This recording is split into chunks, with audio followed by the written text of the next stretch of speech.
I'm an education officer in the New Zealand Army. I'm a legal officer, Medical officer. Field psychologist. Pharmacist. radiographer, Environmental health officer. Nursing officer. Team chaplain. Dental officer. I get quite excited about coming to work each day.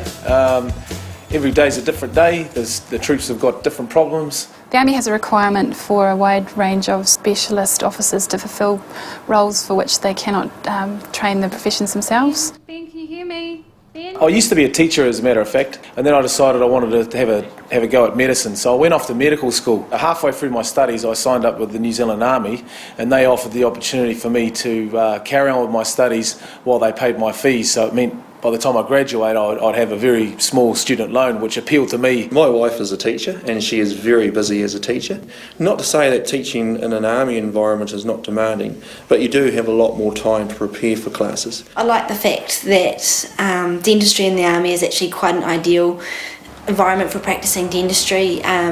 We get to pretty much provide all the care that our soldiers need without having to send out a bill. So treatment is based upon what they need and not what they can afford.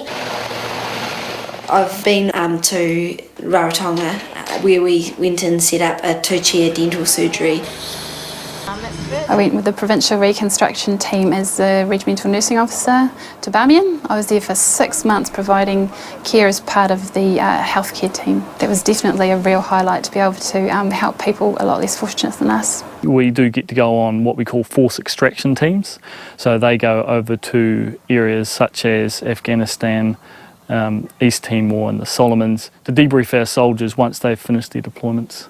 Well, one of the interesting cases from last year working in Kandahar was a major who came in after being blown up by a landmine and lost both of his legs. You just don't see that in Palmy, do you?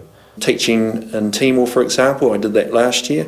Because of my background and my qualifications, I was able to spend a short period teaching the Whangatau Defence Force personnel. Next Monday I go off to Waiouru to do my Special Officer Induction course because I come in as a captain, so I have rank.